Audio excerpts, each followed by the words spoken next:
Bu tarafa doğru çıkalım. Çek buraya çeksene.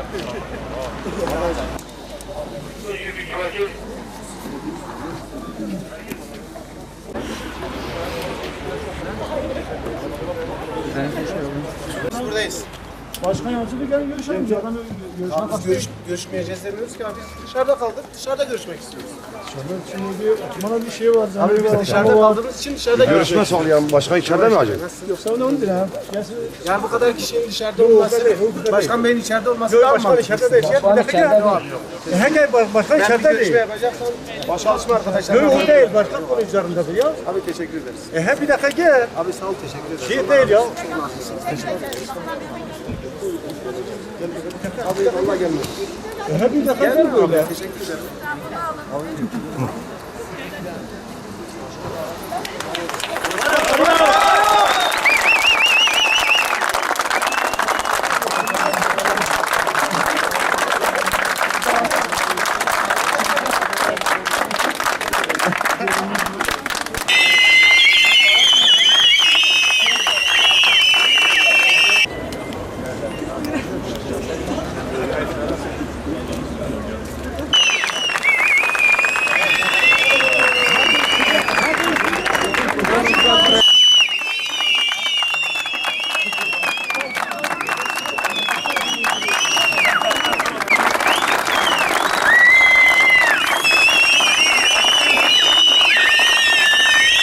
Temsilci seçin.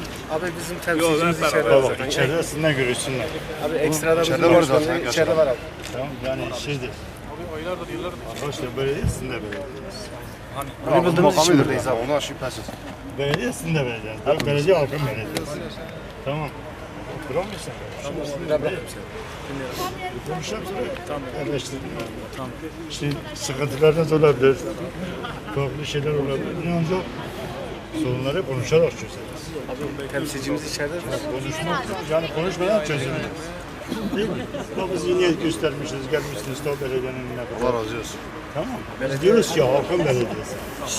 Bizim babamızın yeri değil, bu dönem buradayız, bir sonraki dönem buradayız. Halka destek olması. Ama bu tarafı sorunları çözeceğiz, değil mi? Aynen öyle. Ama halkın belediyesi halka destek olması lazım bence.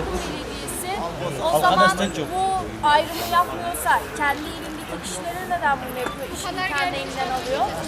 Burada çünkü evli çalışanı var. Biz her şeyin tartışılmasına, konuşulmasına yani. Tabii ki biz de onun için geldik. Ama bak ben size şunu söyleyeyim, Yaşar abi. Çok fazla olmadı. şunu söyleyeyim. Her ağızdan bir ses çıkarsa biz bu konuyu tartışamayız. Bak mutlaka siz içinizden temsilci seçmişsiniz. Bizim içerideki Temsilciyi yukarıya göndermemiz. Tamam arkadaşlar biraz daha sakin arkadaşlar görsünler. Halkın başkanı buraya gelsin. Gelecek arkadaşlar.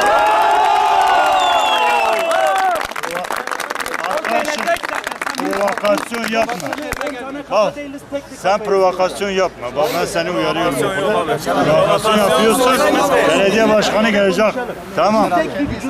Bak ben de belediye meclis üyesiyim burada. Biz onu seçtik gönderdik. Yaşar abi bugün biz seçtik bunu çekmeyi için buraya. kimse kefi için provokasyonluk yapmak için. Onu biz seçtik buraya getirdik.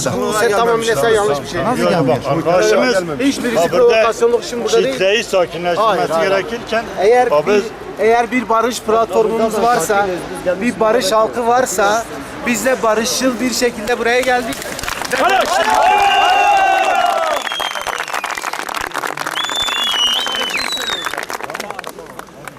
Abi içeride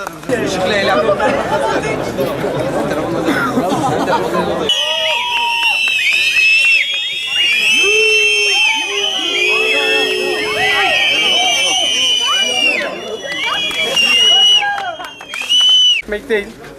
Amacımız sadece ekmeğimize sahip çıkmaktı. 550 tane çalışanımız var, çalışma arkadaşımız var. Bu çalışma arkadaşlarımızla birlikte belediyede küçük bir sorunumuz vardı, ruhsat sorunumuz. Onu çözmeye geldik. Belki de çözme yaklaşımımız biraz sertti. Bunun için herkesten özür dileriz. Özellikle buraya yorduğumuz bütün arkadaşlardan özür dileriz. Ruhsatımız çözülmediği müddetçe her akşam buraya yürümeye karar verdik. Şu anda hiçbir arkadaşım burada üşümesini ya da sağlık sorunu yaşamasını istemediğimiz için geri gidiyoruz. Herkese teşekkür ediyoruz. İyi akşamlar.